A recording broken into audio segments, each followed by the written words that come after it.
This is Ronnie Isaiah back with second part of chapter 1. Also can be found on hubpages.com/hub/Kaballah of Google. Kaballah-of-Google. A master Kabbalist understands and is able to permeate and manipulate the various faces of physicality, but only his master above, the good Lord, can forge from nothing at all. When a tzaddik recites an incantation, also known as a bracha or blessing, let's say blessing over a glass of water before drinking, he is purifying the water's face by consuming it and using the strength from it to serve his master. He is also elevating the essence of the water, allowing the soul of the water to return to its source above.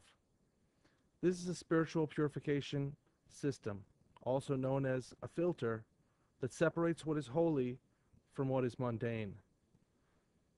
Google, on the other hand, takes the command and keyword phrase typed in by the user and searches for results that are the most similar to the face of what was queried, while also filtering out the results that do not share a related essence of or meaning. The Google search tool. The SERPs, or search engine ranking pages. It's basically the first page of the SERPs comes up after a person types in a keyword and presses enter. The page of the search engine ranking pages comes up, and it returns the page of the ranking order.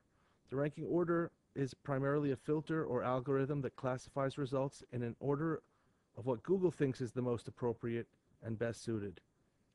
Main factors in Google's filters are keyword recognition and theme relevance. Synonyms of face and essence. At this point, let's congratulate Google for such a fine imitation of nature and godliness, and aspiring to influence the world to not do evil. A very noble mission indeed.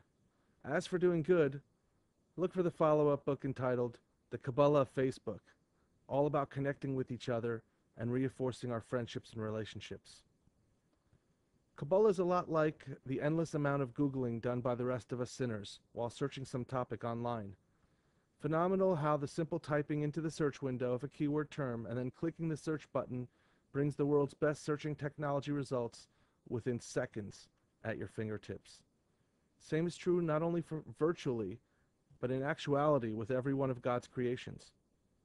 Letters of, let's say, some person or some thing's name can be reordered to sweeter the essence. One example of this is the 18th of every month. 18 in Hebrew is Yud Chet. However, those who know refer to this day in the month as Chai B'Chodesh, or the life of the month, which basically just turns and twists the letters around. Instead of Yud Chet, it's Chet Yud, pronounced Chai, which is the word meaning life. The master Kabbalist can take this name of any created thing and can be alter and respell the name differently. This changes the overall essence of the created thing at hand. The ancient mystics called this the sweetening of the Gvuras, or severities. The Google tool is tuned in to what is online. Almost any word will return endless lists of related websites. Changing the search term by even a letter can bring back an entirely different set of results. This is not Harry Potter magic. It is low-level knowledge, also known as common sense, a most definite requirement for both the mystic and the marketer. Kaballah is used by mystics like the Google search tool is used by the rest of us to get the information that we need to get the job done. Searching, seeking out is exactly what God wants. In essence, we are playing a big game of hide and seek. With God, that is. We're trying to reveal Him, and that H should be capital. We're trying to reveal Him whenever and wherever He can be found.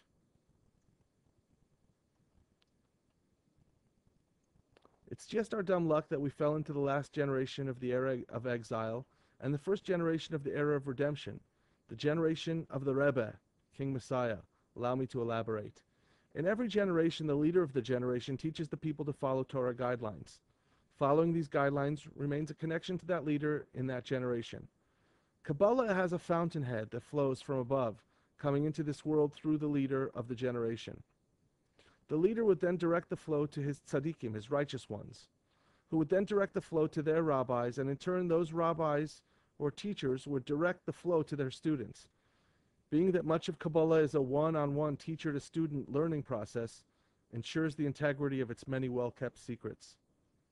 Adding to the mystic of the name Kabbalah was that when receiving the insights, those insights were called Kabbalah, and when receiving the secret practices pertaining to the mystical realm of the Torah, those secret practices were also called Kabbalah. Kabbalah is that which you are receiving. When that flow comes from the Torah, it's delivering life itself. Kabbalah was used widely to describe and name those things that were not allowed to be described and named. And the not knowing is the best way, it's the best that we can do with what is understood to be the natural order of things. The way receiving works is based on concealment. And this will explain why certain things must be hidden. The flow can't work publicly. That is until the time of Mashiach, when Messiah reveals himself. At that point, the essence of everything will be revealed. It has become painstakingly apparent on approaching the days of redemption and beginning the era of the world to come that the leader in our generation is the Lubavitcher Rebbe. May he live on forever. He's the king that will be crowned, as was his ancestor, King David. The Rebbe, known and loved by tens of millions and more individuals throughout the world, is the undisputed leader of our generation, as is taught by Rabbi El back in his yeshiva. It was there in his yeshiva, deep in the waters of the living Torah, he taught us a few things that we think we may know. We'll come back to Rabbi El and his self-abnegation and giving himself over to the desires of the Rebbe.